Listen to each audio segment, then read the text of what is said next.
Assalamualaikum warahmatullahi wabarakatuh. Berjumpa lagi Bincang Sore Ramadan bersama Rumah Baca Anak Nagari.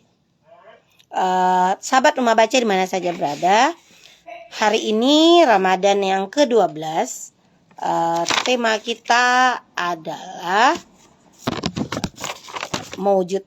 bergerak mewujudkan siswa pembelajar. Hari ini kita bersama Ibu Suryati MPD atau Ibu Icu. Silakan bergabung Bu Icu dari SMP 24 Padang. Silakan bergabung. Bu Suryati atau Bu Icu ini beliau juga seorang guru penulis, FASDA juga, bahkan sekarang banyak dalam mengejar prestasi. Oke ya. Oke. Assalamualaikum warahmatullahi wabarakatuh. Waalaikumsalam warahmatullahi wabarakatuh, Bu Sri. Alhamdulillah. Assalamualaikum. Senang sekali ya. Sore ini kita bisa bertemu dengan ibu yang luar biasa hebatnya, Bu Icu. Bu Icu ini nama lengkap beliau adalah Suryati MPD, berasal dari SMP 24 Padang. Bu Icu ini adalah guru sains ya, guru IPA. Aslinya tema kita hari ini orang fisika. Tema kita hari ini bergerak mewujudkan siswa pembelajar. Sebelum kita mulai, terima kasih pada teman-teman yang hadir di ruangan live IG kita. Hari ini kita akan bercerita. Bu Icu ini guru penggerak loh, sahabat. Bahkan banyak, beliau juga termasuk salah satu Sri Kandi penulis. Beliau juga termasuk FASDA. Bahkan Bu Icu ini juga sudah meraih banyak prestasi lah. Dan buku beliau juga sudah dibeli sama Perpustakaan Nasional ya. Iya. Alhamdulillah banyaklah prestasi-prestasi beliau. Sebelum kita berkenalan, sebelum kita berdiskusi, kita kenalan dulu lah sama Bu Icu atau Bu Suryati. Silakan Bu. Assalamualaikum warahmatullahi wabarakatuh. Ya, baik Bu Sri, saya itu namanya udah disampaikan tadi, itu namanya Suryati, tapi lebih dikenal itu dipanggil dengan Bu Cu. Kebetulan saya bertugas di SMP 24 Padang ini sejak tahun 2024. Kemudian bergelut di kegiatan kepenulisan, itu yang baru terjun benar itu sejak 2017. Sebenarnya udah lama kepingin menulis, tapi udah sering ditulis sendiri, tapi tidak tahu kemana mau diterbitkan. Nah, di 2017 barulah terbuka jalan. Ternyata awal 2017 itu membuka jalan selebar-lebarnya untuk belajar menulis. Nah, di situ ternyata saya lebih banyak mengarah ke penulisan, lebih suka di sana. Ternyata bisa terjun dan bisa juga mengajak teman-teman yang lainnya. Jadi itu yang membuat saya merasa gimana ya, bahagia lah gitu, awal mulai bergerak sehingga bisa menggerakkan orang lain dari menulis tersebut. Mungkin itu perkenalan singkatnya Bu Sri. Oke. Sahabat Rumah Baca di mana saja berada, kita dengar ya Kak Icu tadi ngomong kayak gini. Kita panggil kakak aja ya Kak, karena biasa ya kayak gini. Karena seringnya kita berbicara di kegiatan literasi Kak Icu, Kak Sri, kita sama-sama panggil kakak aja, gak formal-formal sekali. Gini, kan kita ini dengar ya, dari beliau sudah lama menulis, tapi nggak tahu ya mau kemana bukunya akan diterbitkan, tidak tahu. Jadi ada satu langkah. Mungkin langkah atau nanti kita minta cerita dari beliau, langkah kecil beliau akhirnya menjadi langkah besar. Bahkan beliau selain menerbitkan buku, sekarang sudah melatih tidak hanya siswa dalam menulis, bahkan guru-guru juga. Sebelum kita menceritakan bergerak mewujudkan siswa pembelajar, Kak Icu, gimana nih cara awal-awalnya menulis, bahkan sekarang sudah menggerakkan guru. Tidak hanya tergerak, tapi bergerak juga menggerakkan. Wajar aja deh jadi guru penggerak. Kebetulan waktu ikut itu ada yang ngasih info bahwa di situ ada ikut pelatihan menulis. Nah, pertama pelatihan menulis itu ikut di Padang. Namun saat itu pikirannya belum terbuka, akhirnya mentok sampai selesai sampai di situ saja dan tidak bisa melahirkan buku. Akhirnya beberapa bulan berikutnya ada lagi info pelatihan menulis. Nah, di sanalah pikiran ini mulai terbuka kayaknya selebar-lebarnya kayaknya kan, sehingga bisa merambah kemana-mana. Nah, sampai 2017 itu lahir buku tunggal 1. Nah, di 2018 ini entah kenapa mungkin kan jalannya memang terbuka sangat lebar. Lahir buku tunggal saat 2018 itu 3. Itu Luar biasa. Ya, kenapa bisa jadi 3? Tidak tahu pula kan, kaget kan setelah kok 3 2018 ini buku tunggal ya gitu kan.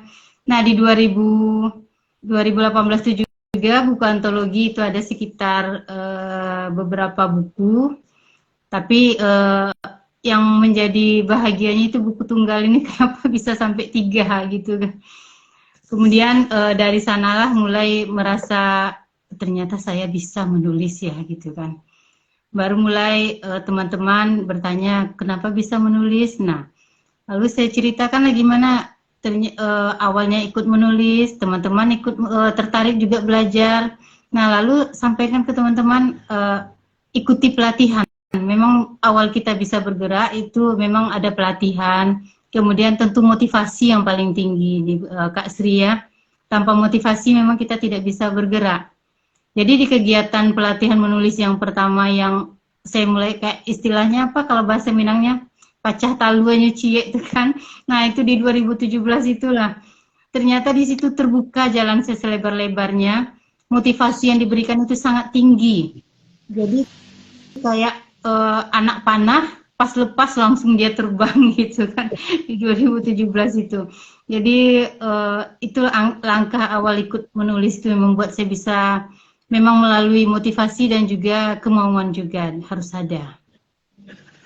Oke, sahabat rumah baca, kita dengar tadi dari Kak Icu, kita bisa bergerak itu, bisa seperti Kak Icu kan melakukan menulis nih, bisa itu karena motivasi dan kemauan.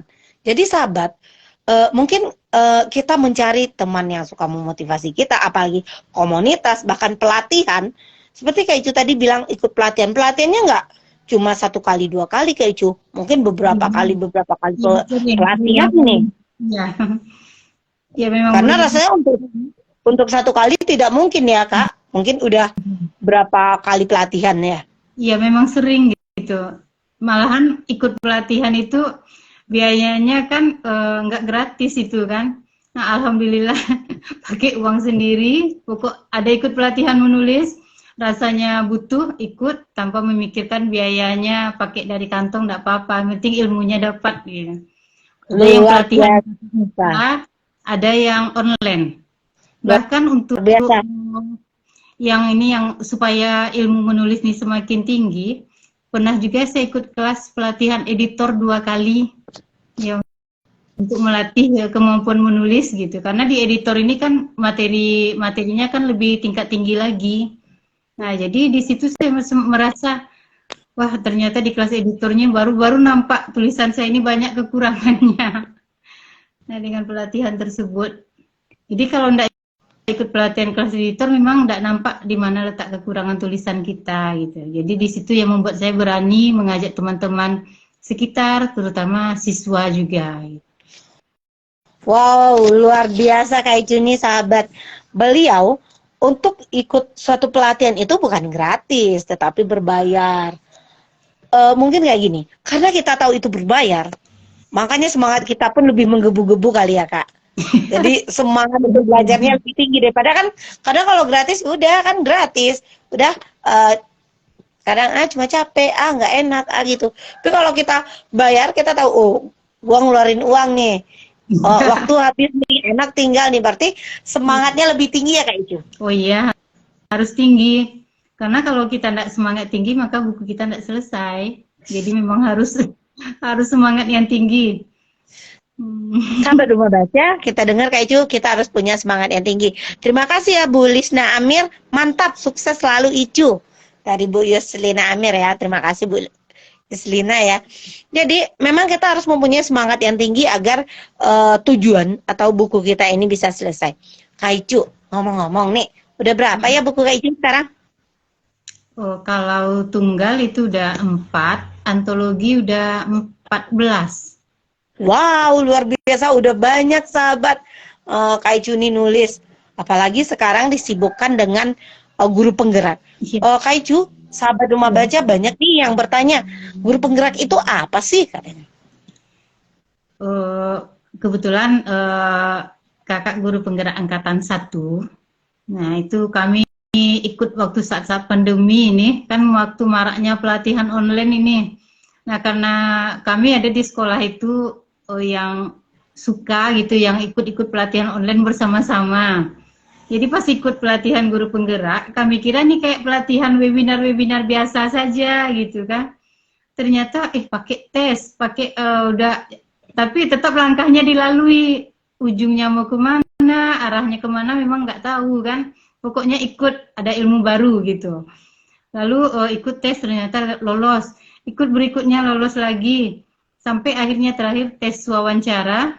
Nah, lolos lagi. Alhamdulillah. Lalu muncullah jadwal pelatihan.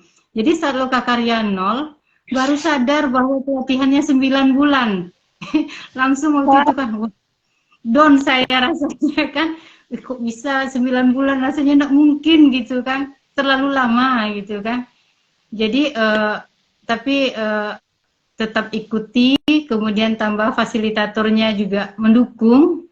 Ayo semangat kata beliau kan. Akhirnya dijalani satu persatu. Ternyata di guru penggerak ini kita langkah awal kita itu merubah mindset kita, pola pikir kita. Bagaimana cara kita menghadapi siswa itu bagaimana. Jadi kita harus menyadari di sini bahwa setiap orang itu tidak ada yang sama. Jadi kita memanfaatkan potensi yang ada dalam diri masing-masing orang. Nah, dari situlah kita nanti bergerak dari kekurangan orang itu kita anggap sebagai kelebihannya, sehingga kita bisa memahami bahwa orang ini seperti ini, siswa kita seperti itu. Jadi kita tidak bisa memaksa siswa itu harus jadi seorang dokter semuanya atau suka fisika semuanya, tidak bisa seperti itu. Nah, disitulah saya merasa, ternyata pelatihan yang saya ikuti ini sangat bermanfaat. Jadi yang pertama waktu saat Lokakarya 0 mau mundur, nah ternyata nggak mau lagi, ternyata rugi saya tidak ikut. Malahan di kegiatannya kan kami angkatan 1 ini kan 9 bulan. Jadi di 9 bulan itu ya ada kegiatan, tentu full lah kegiatannya ini. Rasanya kalau tertinggal rugi gitu kan. Jadi makanya saya merasa tidak menyesal ikut guru penggerak gitu. Jadi memang di guru penggerak ini perubahan mindset kita yang pertama kali yang dituntut, bagaimana kita menghargai seseorang, menghargai, memanfaatkan apa yang ada gitu. Jadi memang betul-betul yang saya rasakan memang sangat bermanfaat guru penggerak ini. Begitu sekali ya. Guru penggerak itu sangat bermanfaat. Kak Icu, kabarnya nih, kata orang, ikut guru penggerak ini tugasnya banyak.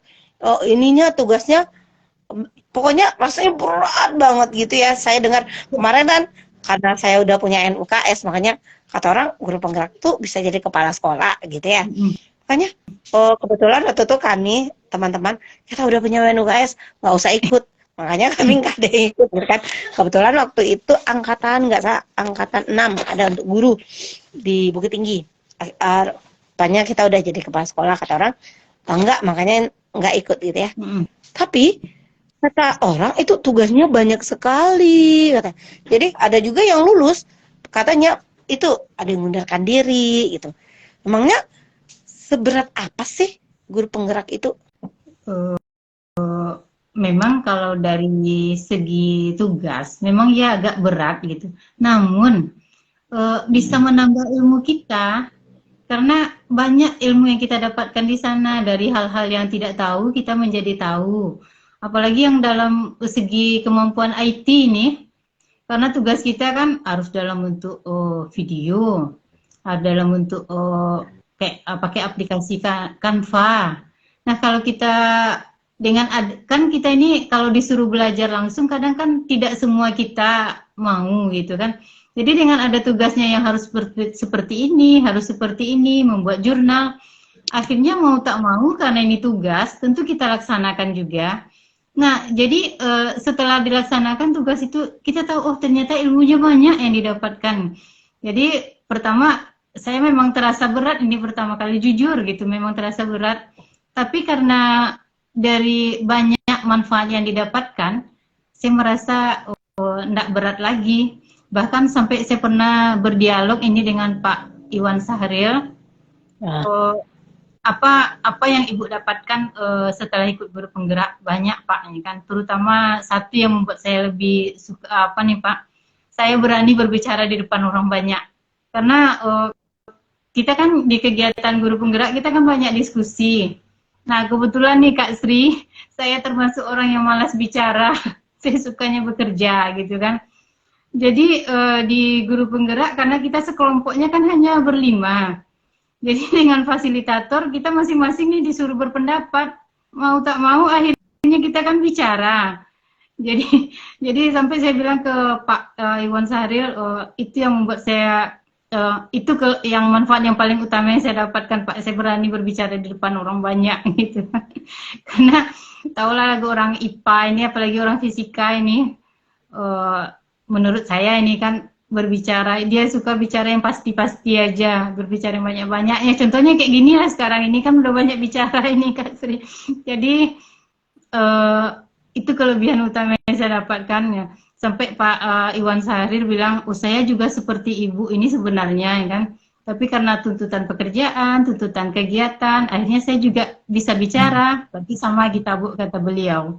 Nah jadi setelah itu saya semakin termotivasi. Jadi yang tugas yang banyak itu, yang memang banyak dan agak menurut saya sulit, tapi kalau kita mau berusaha dan dikerjakan juga bersama-sama, nah itu insya Allah akan mudah. Karena kebetulan kami di SMP 24 ini ada 4 orang guru penggerak Kak. Jadi kami kalau ada tugas, kalau ada apa, kami saling diskusi, saling menyemangati. Bahkan kami sampai buat tugas di sekolah sampai sore-sore keempat-empatnya di sekolah itu. Jadi akhirnya yang terasa berat itu menjadi ringan. Ini satu lagi yang paling utama, kita jangan malu bertanya kepada orang yang lebih bisa. Karena kalau kita tidak mau bertanya, kita itu tidak akan pernah kita bisa. Karena saya nih yang terasa ini kan, kadang kita kan kita menurut kita ini kita udah hebat ini. Ternyata ada orang lain yang lebih hebat daripada kita. Kita tidak mau untuk bertanya, ya rugi kita sendiri. Karena ilmu kita bisa bertambah kalau kita rajin bertanya juga. Kalau tidak, istilah orang, kita jalan-jalan kemana-mana, kita tidak tahu arah nanti kita kalau tidak mau bertanya. Jadi itu trik yang saya lakukan selama kegiatan guru penggerak. Luar biasa sahabat. Kayak orang hamil aja ya, guru penggerak itu 9 bulan loh, lama. Jadi kata Kak Icu, bagi sahabat yang mengikuti guru penggerak, ya nggak apa-apa, laksanakan aja tugasnya. Kak, apakah ada hubungannya enggak Kak, kegiatan literasi Kakak, kegiatan menulis Kakak dengan lulusnya jadi guru penggerak ini ada berhubungan nggak? Oh, kalau lulusnya mungkin enggak ada, cuma dari segi tugas itu sangat mendukung karena kita kan ada tugas buat resume juga, buat jurnal juga, buat laporan juga. Ternyata setelah ikut kegiatan menulis bermanfaat apa yang saya lakukan di kegiatan guru penggerak ini. Jadi tugas-tugas yang bentuk kepenulisan itu terasa lebih mudah. Jadi enggak pokoknya enggak ada yang sulit lah gitu. Jadi dalam pembuatan tugas-tugas yang dalam bentuk rangkuman gitu, jurnal, semuanya terasa lebih mudah karena ilmu menulis yang sudah ada itu langsung bisa dimanfaatkan.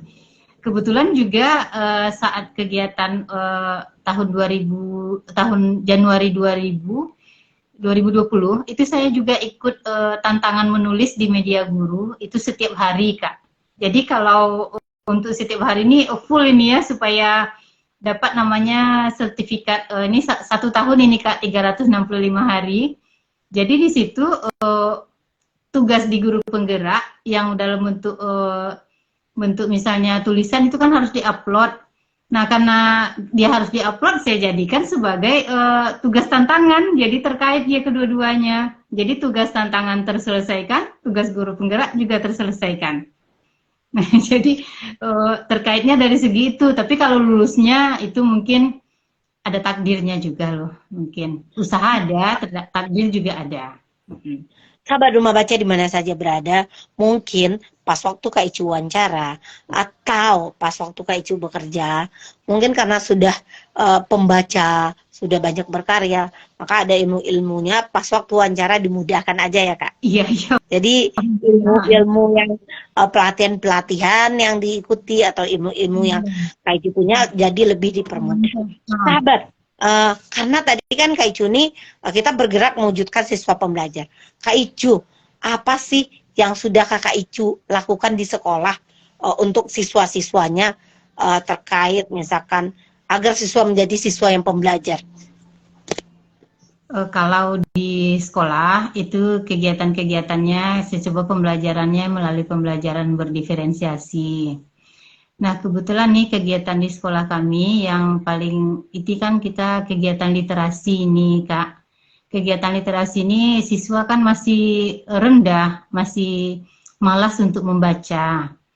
Jadi saya ajaklah siswa untuk kegiatan-kegiatan menulis. Saya ajak mereka dalam bentuk saya punya grup kan namanya Siswa Berkarya, grup WA Siswa Berkarya. Jadi siswa-siswa yang hobi menulis saya gabungkan di sana. Nah, jadi kami bimbingannya online saja gitu kan, karena untuk tatap muka secara langsung kadang siswa bisa, kadang saya tidak bisa. Jadi kami via diskusinya via di grup saja. Jadi dengan kegiatan seperti itu, saya di situ berusaha membelajarkan siswa untuk belajar menulis. Alhamdulillah ini sudah 2 orang siswa di sekolah saya yang sudah punya buku, dan kebetulan yang berdua orang ini sekarang udah SMA. Kemudian yang 1 orang lagi nih sekarang sedang proses di penerbit, mudah-mudahan segera terbit juga. Kemudian pembelajaran lagi yang saya juga ajarkan siswa untuk ikut lomba-lomba menulis, Kak. Ini lomba-lomba menulis diikuti siswa ini sejak Desember 2022. Alhamdulillah banyak siswa yang menang. Dari pertama orang menjadi 8 orang, kemudian pesertanya jadi 10 orang. Nah, jadi saya lebih menekankan untuk sekarang ini pembelajarannya ke arah literasi, pembelajaran. Jadi sehingga siswa merasa yang hobi-hobi menulis tersalurkan bakatnya. Oke sahabat, kita dengar tadi ya, luar biasa Kak Icu. Yang mana beliau dari siswanya sudah melahirkan misalkan 2 orang buku. Akhirnya ikut lomba-lomba menulis, akhirnya siswanya 8 orang, dia 10 orang, bahkan lebih, akhirnya menjadi pemenang. Berarti memang Kak Icu ini luar biasa, bukan guru bahasa Indonesia loh sahabat, guru fisika. Tetapi aktif dalam dunia penulisan, mendidik anak didiknya menulis, akhirnya siswa-siswanya bisa menang dalam berbagai kepenulisan. Kak, apa motivasi yang Kakak berikan untuk siswa-siswanya? Tentu bercerita bahwa setiap kita ini mampu kalau mau belajar gitu kan. Jadi memang saya langsung masuk ke kelas-kelas. Ada enggak Ananda Ibu yang hobi menulis, yang suka-suka menulis, apa yang ditulisnya? Ayo kita kumpul, kita bersama-sama kita. Jadi dengan trik seperti itu, jadi cerita bahwa kalau kita menulis, kita semakin banyak ilmu, kita semakin banyak tahunya. Nah, kemudian kalau kita udah punya tulisan juga, orang akan kenal dengan kita. Kemudian saya bawa ini yang karya siswa yang terdahulu yang 2 orang ini kan ke kelas. Nah, dari situ banyak siswa yang termotivasi, Bu. Saya juga ikut mau menulis, Bu, mau belajar. Nah, jadi karena siswa ini mau belajar, jadi diminta mereka menulis apa saja dulu, apa yang mereka suka. Karena kalau diarahkan harus menulis seperti ini tuh sangat sulit, karena memang menulis itu susah sebenarnya. Jadi silakan mereka menulis apa yang mereka mau. Jadi ada siswa nih yang suka buat cerpen, ya silakan tulis cerpennya. Jadi nanti setelah mereka selesai, saya kumpulkan. Nah, kebetulan ilmu editor yang udah belajar 2 kali itu kan udah dapat juga ya, pelatihan editor 2 kali. Saya terapkan, nah ini tulisannya di sini perbaiki ya, ini perbaiki ya, kan. Nah, ini yang sudah Ibu edit. Coba lihat asli yang punya yang telah dibuat. Di mana letak perbedaannya? Oh, di sini Bu katanya kan. Nah, ya nanti kedepannya perbaiki lagi kayak gini. Jadi ternyata apa namanya, dengan perbandingan seperti itu, jadi siswa ini merasa, oh ternyata menulis itu tidak sulit, bisa dipelajari ternyata. Nah, kemudian saya juga menganjurkan siswa ini di HP-nya, ini kan kalau anak-anak sekarang ini kan pada mau canggih nih, suruh download KBBI juga di sana. Jadi kalau ada tulisan-tulisan yang misalnya kalimatnya yang membingungkan, nah boleh lihat di sini gitu kan, cocok enggak gitu kan. Bisa enggak dipakai kata-katanya ya kan. Ternyata itu sangat membantu bagi siswa. Alhamdulillah siswa itu tertarik. Jadi sekarang nih ada juga, kami ada grup satu lagi nih Kak. Ini kebetulan siswa-siswa ini dia termasuk orang apa namanya, suka kadang kan namanya masalah kan tentu banyak ya. Jadi mereka dalam grup itu tentu punya dikumpulkan apa trik-trik mereka dalam menyelesaikan masalah. Ternyata udah mengumpulkan naskah ini ada sekitar 20 orang. Nah, ini lagi diedit ini Kak. Mudah-mudahan selesai juga bukunya dalam waktu dekat gitu ya, siswa-siswa seperti ini. Sahabat Rumah Baca di mana saja berada. Kita dengar tadi Kak Icu, menulis tidak sulit, hanya kemauan kita, kerja keras kita. Menulis bukan juga turunan. Bukan karena orang tua kita penulis, kita juga penulis, tidak. Bahkan Kak Icu tidak dari orang tua penulis, tapi mau belajar menulis, bahkan menyebarkan ilmu-ilmunya untuk anak-anaknya. Selanjutnya Kak Icu, tadi apa kata Kak Icu? Anak-anak itu, saya tertarik. Yang punya masalah berarti curhat dong sama ibu gurunya. Iya, curhat.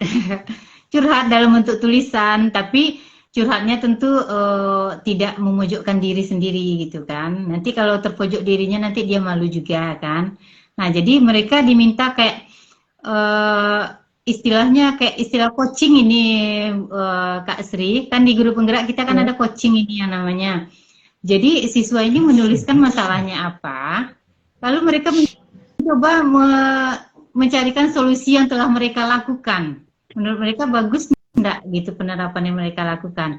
Nah, jadi tujuannya dijadikan buku, jadi supaya menambah referensi bagi teman-temannya yang ada masalah juga. Oh, ternyata kliknya kalau kayak gini kita ini penyelesaian masalahnya, kan? Jadi itu yang yang sedang jalan nih.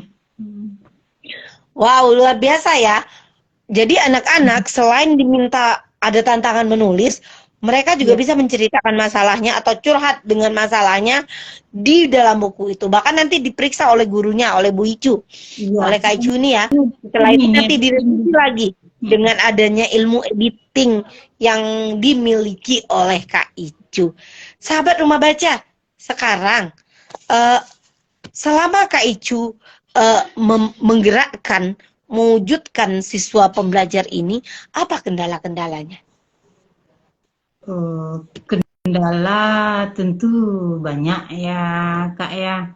Ada kendala dari siswa, ada kendala dari lingkungan juga, karena ada anak ini yang karena menulis kita kan, dia misalnya harus diketik. Nah, kadang siswanya tidak punya laptop. Nah, jadi biasanya kami kalau tidak punya laptop ini, kami suruh di sekolah, silakan ngetik, nah di sekolah gitu kan. Nah, atau kalau tidak mau ketik aja di HP, nanti ibu pindahkan ke laptopnya gitu kan, nanti ibu yang pindahkan ke Word gitu, ada yang seperti itu. kalau dari segi guru-guru kami di sekolah, itu sangat mendukung semua. Bahkan ada beberapa guru yang udah punya buku juga di sekolah kami, dan ikut juga lomba-lomba menulis di sekolah. Jadi kendalanya mungkin dari segi waktu juga jadi kendala, Kak. Karena kadang anak-anak ini kan dia banyak kegiatan ini, udah belajar sampai sore, kemudian dia ikut ekskul, kemudian ikut les juga. Akhirnya memang kadang Bu, enggak siap Bu, ada banyak tugas, ikut les segala macam, akhirnya terkendala. Jadi kalau yang seperti itu, jadi udah oke Bu, tambah waktunya, silakan melanjutkan lagi tulisannya. Kan pokoknya intinya tetap luangkan waktu selalu untuk menulis. Nah itu diingatkan ke siswa. Karena kalau ditunggu waktu luang, itu tidak akan pernah ada Kak. Jadi selalu tetap luangkan waktu untuk menulis. Jadi saya motivasi dari Ustadz Abdul Somad nih yang selalu saya ingat nih Kak. Kata Ustadz Abdul Somad, menulislah jika orang masa datang pernah tahu bahwa Anda pernah hidup di masa lampau. Nah, jadi motivasi itu mengingatkan saya kan, saya harus menulis, ingatkan juga ke siswa-siswa juga, dan cerita juga ke teman-teman. Nah, akhirnya teman-teman banyak sekarang nih Kak, yang lomba-lomba menulis di SMP 24 Padang. Wow, luar biasa teman-teman. Luangkan waktu untuk menulis. Jangan cari waktu luang untuk menulis. Kalau kita hanya mencari waktu luang atau memanfaatkan waktu luang, ya sebentar aja habis. Kalau kita luangkan waktu, misalkan satu hari 15 menit, 30 menit, atau 1 jam, berarti itu udah konsisten, udah biasa. Akhirnya kita memiliki banyak ilmu. Bahkan kata Ustadz Arif Muhammad, katanya Kak Icu, dengan adanya kita menulis bahwa dunia tahu kita itu ada. Keren ya? Iya, pernah hidup di masa lampau ya. Ya, pernah hidup di masa lampau ya. Ya. Bergerak mewujudkan siswa pembelajar. Kak Icu tadi bercerita menggerakkan siswa di bidang literasi, seperti tulis menulis. Sekarang Kak Icu, selain di bidang literasi, Kak Icu itu mewujudkan siswa yang pembelajar itu dengan bagaimana? Kalau di kelas itu pembelajarannya ya diarahkan sesuai bakat dan minatnya. Jadi istilahnya di sini pembelajaran berdiferensiasi Kak. Jadi dengan pembelajaran berdiferensiasi ini siswa yang sukanya misalnya anak yang audio, anak yang kinestetik, nah bisa terwakili dengan pembelajaran yang berbeda-beda setiap waktunya. Jadi memang gaya pembelajaran seperti ini tetap tentu kita sesuaikan dengan materi yang dipelajari. Jadi mana yang butuh kinestetik, ya diarahkan ke kinestetik juga. Kemudian untuk pemberian tugas, saya usahakan itu pemberian tugasnya bervariasi. Jadi kalau tugasnya misalnya ada yang materinya yang bisa tugasnya dalam bentuk tulisan, atau dalam bentuk puisi, atau dalam bentuk poster, atau dalam bentuk mapping. Nah, saya silahkan pilih mana yang suka. Jadi seperti itu. Jadi sehingga siswa merasa nyaman juga untuk belajar. Sahabat Rumah Baca di mana saja berada, betul-betul Kak Icu sudah mengubah mindsetnya sejak menjadi guru penggerak. Karena beliau mengatakan berbagai macam siswa, ada yang kinestetis, ada yang audio, ada yang visual. Kita harus membelajarkan sesuai dengan keinginannya, sesuai dengan kemampuannya. Kita tidak bisa memaksakan sesuai dengan kemauan kita. Kak, kan kakak nih melatih siswa untuk mewujudkan siswa itu pembelajar. Sewaktu kakak menghadapi siswa, mungkin ada yang audio, ada yang visual, ada yang kinestetis. Bagaimana cara kakak menghadapi satu kelas itu? Bagaimana caranya kakak menghadapi? Atau ada enggak tip dan triknya? Apalagi untuk menggerakkan, mewujudkan siswa yang nantinya menjadi pembelajar gitu. Karena kan kita mikir, wah dia lambat sekali belajar, pusing. Rupanya tidak demikian. Rupanya ada trik katanya. Gimana itu Kak? Kalau saya di sekolah, kalau anak yang seperti ini kan kalau diajarkan langsung sekaligus dibagi misalnya sesuai bakat dan minatnya, tentu kita guru juga yang kewalahan. Jadi kita disesuaikan tergantung materinya, Kak. Jadi misalnya di awalnya kita, kalau misalnya kita perlu melihatkan video dulu, nah berarti anak yang hobinya audio kan terwakili itu. Nanti kalau ada setelah itu ada gambar, nanti anak yang hobi gambar juga terwakili. Kemudian ada yang nanti ada yang tampil ke depan, nah jadi atau ada yang kegiatan praktikum, jadi sesuai arahannya. Jadi kalau dikelompokkan sesuai ini harus yang sekelompok ini dengan gaya kayak gini, sekelompok ini kayak gini, kita dulu nanti yang kewalahan itu kan. Jadi saya triknya seperti itu, dijalani aja ke semuanya sesuai kegiatan kita.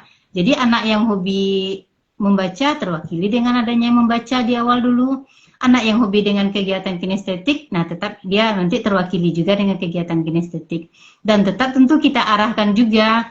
Jadi saat anak yang hobi kinestetik bekerja, misalnya yang lain bisa juga mengamati, karena dia udah dapat dahulu dari membaca gitu kan.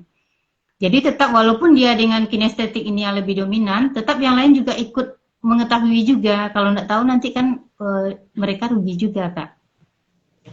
Oke sahabat, rupanya dalam pembelajaran yang terbayang sama kita tadi, dari kelompok-kelompokkan siswanya, rupanya tidak demikian juga. Dia tetap dalam satu kelas, kita mengadakan video pembelajaran, yang lain tetap mengikuti.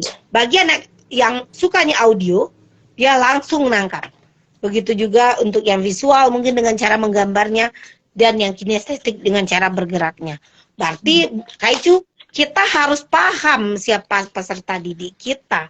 Berarti bukan begitu Kak intinya, Kak? Iya. Ya, yang paling utama nih lagi Kak dalam pembuatan tugas ini yang sering terkendala juga. Karena anak ini kan dia tidak mampu sama sekali membuat tugas. Kita paksakan juga.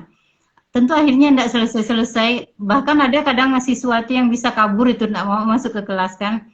Jadi kalau saya udah kayak gitu kan, udah diberikan yang ini, nggak bisa juga. Akhirnya sampai 2 kali, 3 kali, lalu tanya maunya seperti apa. Bu, saya akhirnya kalau daripada Bu saya maunya seperti ini aja Bu, ya boleh.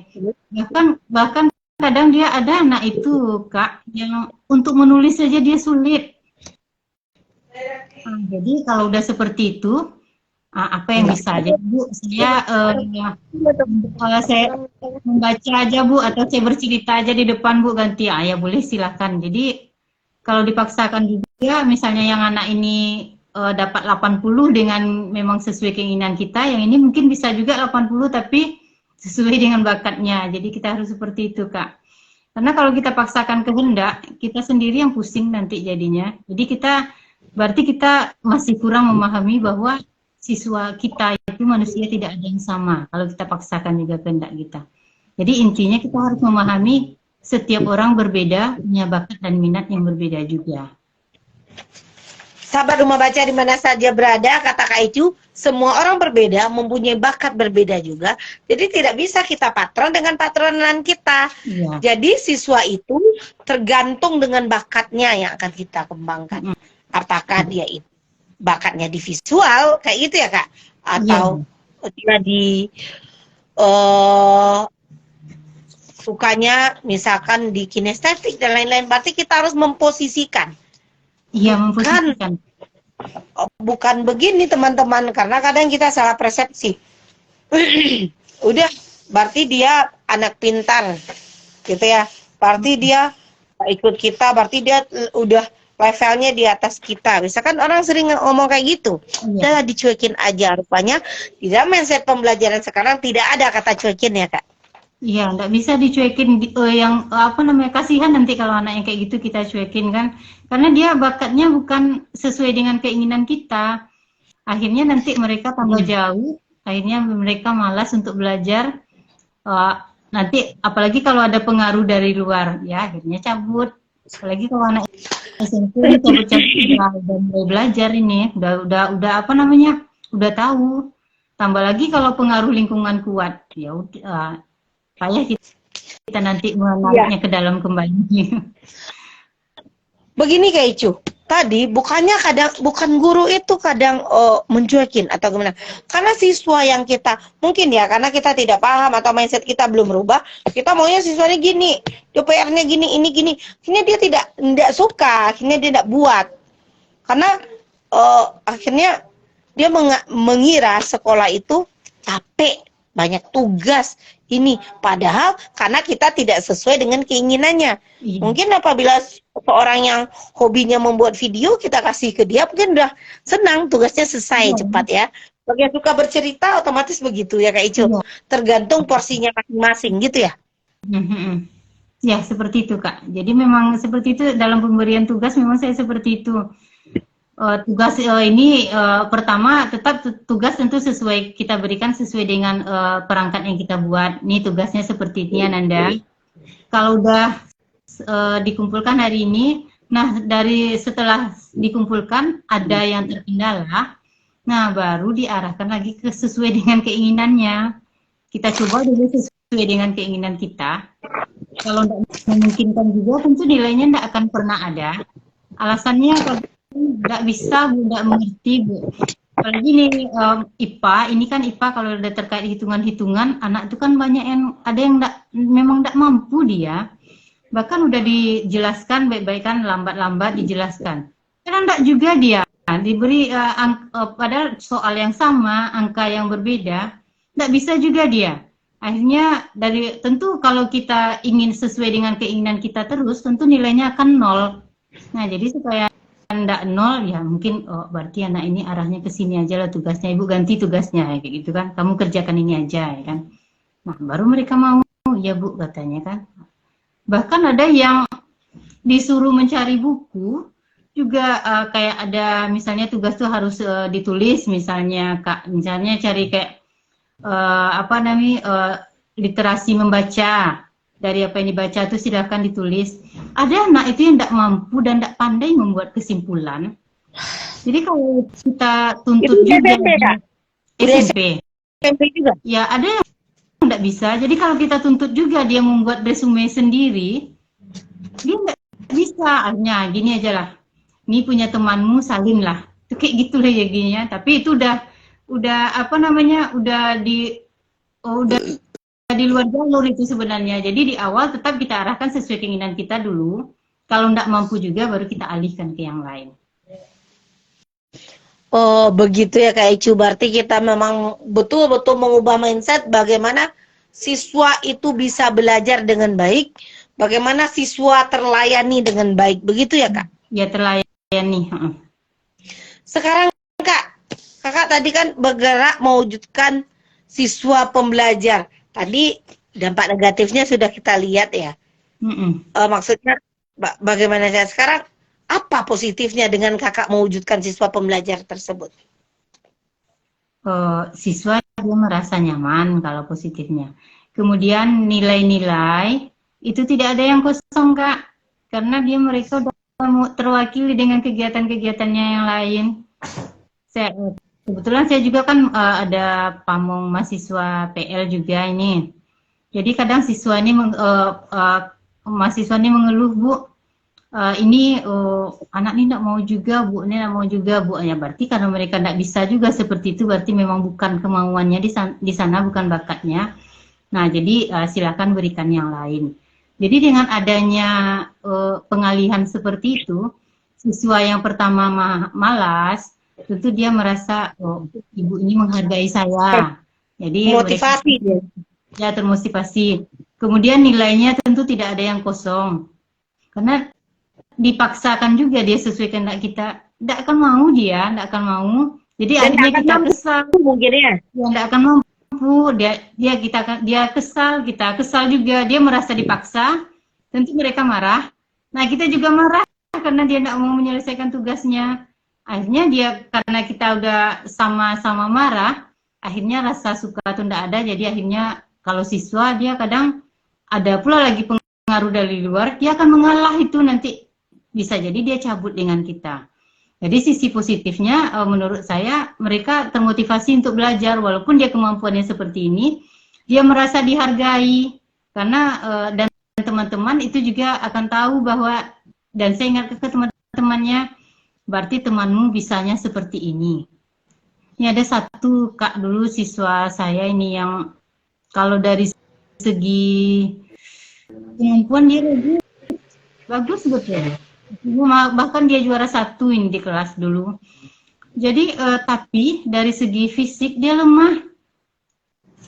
Bahkan untuk menulis, kalau menulis nih Kak, orang bisa udah selesai dalam waktu 10 menit misalnya, dia bisa 1 jam ini.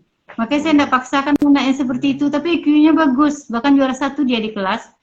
Jadi sampai kayak gitu kan, nah berarti berarti Ananda kayak gini aja. Ibu tidak paksa. Jadi Ananda kan punya buku LKS misalnya, atau buku Bahnajar, silakan garis katanya kan, garis aja yang penting-penting kalau tidak bisa untuk menulis. Akhirnya sampai sekarang beliau ini udah tamat dia kuliah nih Kak. Jadi katanya Ibu Cu motivatornya katanya kan selalu, jadi kalau ada apa-apa dia ada kendala saja dia sampai sekarang ini selalu japri. Bu, Meza kayak gini Bu katanya, apa yang bagusnya Bu nya. Jadi itu yang hikmah yang saya terima sampai sekarang. Jadi siswa seperti itu merasa nyaman dia dengan saya gitu. Jadi Kak Icu, siswa-siswa Kak Icu tuh merasa nyaman dengan Kak Icu tadi kata Kak Icu kan. Berarti Kak Icu sudah bisa atau pandai masuknya dengan siswa tersebut. Karena mungkin ini selain efek guru penggerak, karena Kak Icu juga mau belajar, mau berlatih, itu yang saya lihat. Saya sahabat rumah baca dengan Kak Icu juga dari pelatihan. Karena sama-sama mau belajar gitu, biar bayar gitu ya Kak Icu. Iya. Sekarang Kak Icu, siswa itu mulai bergerak, mulai mewujudkan impian-impiannya dengan cara menulis, tadi sudah punya karya, bahkan sudah juara dengan cara penulisannya. Selain itu, apa yang Kak Icu gerakkan untuk siswa Kak Icu?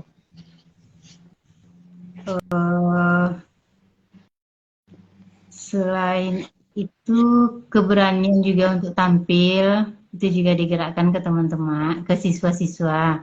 Namun karena masih dalam tahap belajar ini, jadi saya belum mengarah kuat betul ke situ, belum lagi. Cuma karya-karya siswa yang tulisan-tulisan siswa itu saya suruh dia posting di blog juga. Jadi tujuannya supaya orang lain membaca tulisannya dan dikritik juga. Jadi saya suruh siswa ini kebetulan bergabung di blog Sasi Sabu yang dari Media Guru ini Kak. Jadi siswa ini saya anjurkan menulis setiap hari supaya mereka bisa juga jadi tahu ada blog, ada dia punya blog tersendiri. Jadi arahannya ke sana baru Kak untuk kelanjutan dari literasinya. Luar biasa ya sahabat rumah baca di mana saja berada, tidak hanya menulis, tidak aja literasi baca tulis. Kak Icu sudah menyuruh siswa-siswanya ikut di dalam menulis di blognya atau digital ya, literasi digitalnya juga main, juga jalan. Jadi siswa apalagi SMP itu kadang untuk nulis surat aja nggak paham, dia cuma pahamnya main game. Ini siswanya udah lebih literat, udah bisa menulis, udah bisa ngetik gitu ya. Di sekarang Kak Icu untuk melatih itu tuh apa dilatih oleh guru TIK dulu atau langsung saja dia buat dengan arahan Kak Icu atau gimana? Oh, kebetulan langsung aja Kak. Jadi pertama dia mulai pertama saya buatkan dulu akunnya. Jadi kebetulan kita ini kan sistemnya online ini Kak, jarang sekali untuk tatap muka, sulit untuk waktunya ini sangat sulit. Jadi ada beberapa orang yang dibuatkan secara online, secara dibuatkan sendiri dulu. Nah kemudian teman-teman yang udah bisa membantu temannya yang lain. Jadi kami di grup tuh saling kolaborasi juga. Bahkan untuk posting tulisan, ada teman ini yang ada tuh sesuatu yang belum mampu, jadi saya bilang kan kebetulan ada yang udah mahir betul, ini ada satu orang namanya si Fajri, Muhammad Fajri, dia udah lomba menang menulis sudah 3 kali dia nih Kak. Jadi Fajri bantu teman-temannya posting tulisan, baik Bu katanya kan. Jadi kebetulan waktu yang bulan Maret ini terasa sekali nih saya kan sangat sibuk, kebetulan ada pula kegiatan waktu itu, kegiatan pelatihan menulis, kebetulan saya panitia nih Kak. Jadi di kegiatan itu tentu enggak sempat nih membantu anak-anak ini untuk posting tulisannya untuk lomba. Jadi melalui Fajri inilah kan, Fajri bantu teman-temannya, Fajri iya Bu katanya kan. Jadi Fajri ini yang mengarahkan ke teman-teman, dia buat di grup. Pertama kayak gini teman-teman, lalu kayak gini. Jadi jangan arahannya dari Fajri ini, teman-teman yang lainnya bisa gitu Kak. Jadi kami udah saling kolaborasi di grup Luar seperti itu. biasa antara kolaborasi guru dan siswanya. Bagaimana gurunya tidak ada pun siswanya bisa tetap saling berkolaborasi, tetap bisa saling berlomba. Alhamdulillah menang. Luar biasa ini Kak Icu ya. Kak Icu, Iya Kak. sudah saya di bergerak mewujudkan siswa pembelajar ini, kita tidak hanya bergerak sendiri, tetapi kita harus berkolaborasi. Kita memberikan kepercayaan pada siswa yang telah Kak Icu berikan tadi. Kak Icu memberikan kepercayaan ke siswanya. Makanya siswanya juga bisa kayak gitu. Sekarang Kak Icu, dari kegiatan Kak Icu dengan siswa, ada tidak siswa itu terkendala? Terkendala dari segi kalau terkendala siswa ini tulisannya mereka ragunya gini, bagus enggak ya tulisan saya, bagus enggak ya gitu kan. Bahkan ada kemarin satu orang ini kan, ibu bilang tulisan saya bagus, kiranya kalah katanya kan.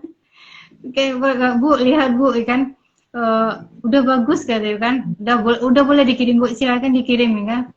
Ternyata pas saat lomba kalah dia, ibu bilang bagus kemarin, kiranya kalah ya kan. Nah ternyata setelah ditanya ke panitia, kendalanya tidak sesuai dengan tema gitu. Oh gitu. Ya, jadi ada anak ini kan kadang membuatnya mungkin ya namanya belajar Kak, tentu temanya A, ternyata dibuat B, kan ada yang seperti itu. Ya, jadi saya coba kemarin yang bulan Maret ini, saya coba yang sebelum-sebelumnya kan diedit ini Kak, yang bulan Maret ini saya coba memang lihat kemandiriannya sampai di mana gitu kan, bisa enggak mereka udah bisa enggak dilepas gitu kan. Jadi dari 8 orang kemarin yang bulan Maret ini kirim naskah, itu 5 orang yang lolos, 3 orang lagi setelah ditanya ke panitia tidak sesuai tema. Jadi itu kendalanya, jadi mengarahkan tema siswa ini kayaknya belum pas betul gitu, apa yang mau ditulis gitu. Keren, luar biasa nih Kak Icu, sahabat rumah baca di mana saja berada yang sedang menonton kegiatan di IG Rumah Baca Anak Nagari ini. Kegiatan Kak Icu ini, sahabat, mulai mengajarkan siswanya dari dasar, dari awal. Bahkan sampai ke lomba pun tetap dibimbing. Kan kita sering kayak gini Kak Icu, pas waktu ada lomba gitu ya, guru-guru bahasa biasanya sibuk cari siapa ya siswa bisa ini, siapa ya, pusing gitu cari. Bahkan saya pernah cerita sama siswa, ya gimana Bun, tulisan saya aja belum pernah saya latihan di sekolah, jadi makanya saya datang ke rumah baca. Oh gitu ya, kenapa? Iya saya mau diikutkan lomba. Jadi bagaimana Kak Icu mengubah mindset, jangan hanya kegiatan anak-anak kita ini di sekolah itu untuk lomba-lomba aja, tapi kita mulai dari gerakan-gerakan kecil seperti yang Kak Icu lakukan ini. Ya kalau saya kemarin awal-awalnya sih memang minta bantu juga ke guru-guru bahasa Indonesia. Ada anak ibu-ibu teman-teman siswa di kelas Bapak Ibu yang hobi menulis gitu kan.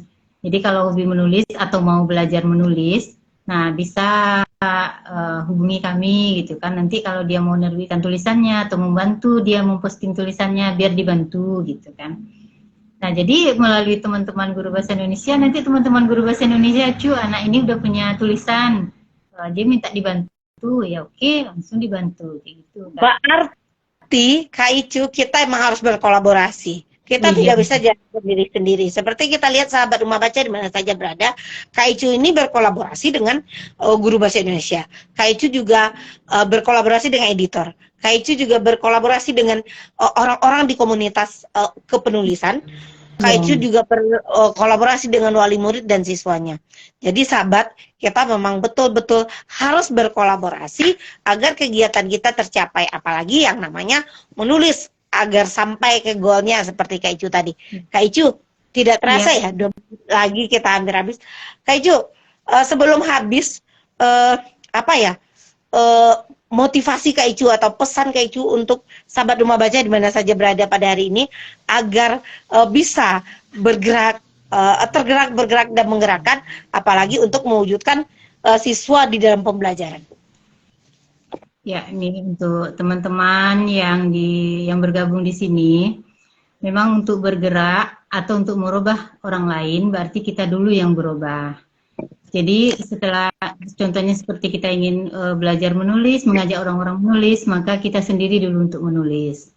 Kemudian dalam pembelajaran, kita harus paham dan harus ingat bahwa siswa itu, setiap anak itu tidak ada yang sama.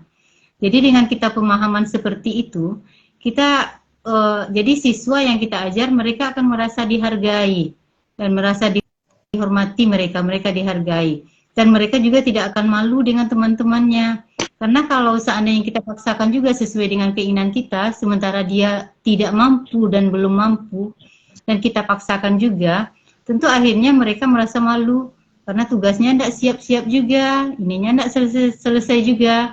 Akhirnya alihkanlah dia dengan tugas yang lain, jadi mereka juga merasa nyaman berada di kelas dan merasa diterima di dalam kelas. Jadi intinya kita di sini, jangan paksakan kehendak kita, harus kita sesuaikan dengan apa yang ada di lapangan.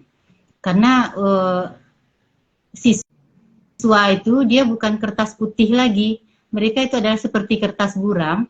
Jadi tugas kita memberi warna pada kertas buram itu. Nah, nanti warna apa yang menonjol di kertas buram, berarti itulah bakat dan minatnya Bapak dan Ibu. Jadi triknya di sini kita pahami apa yang ada dengan apa yang ada di sekitar kita, jangan paksakan kehendak.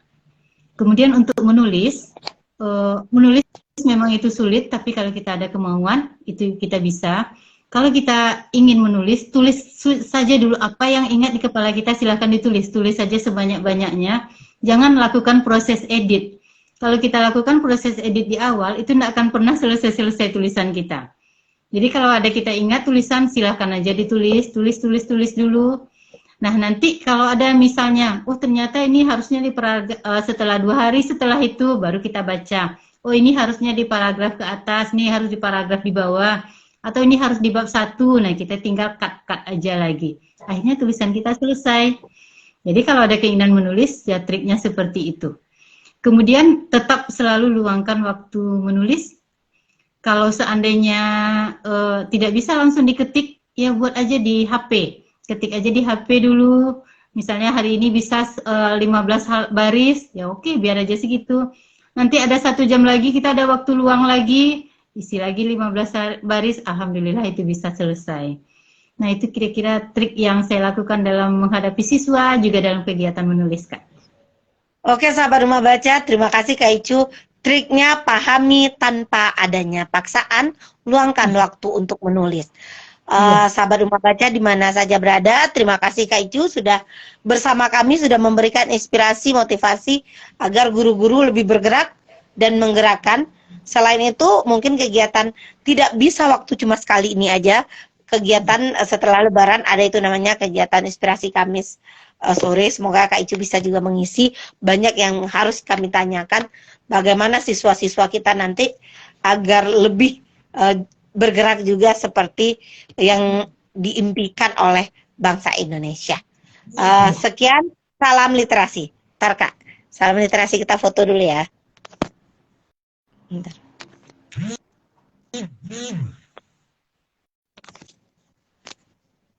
Bentar. Oke, sekian. Assalamualaikum warahmatullahi wabarakatuh. Sehat dan sukses selalu untuk Kak Icu. Sama, terima kasih Kak. Ya Kak. Assalamualaikum. Waalaikumsalam.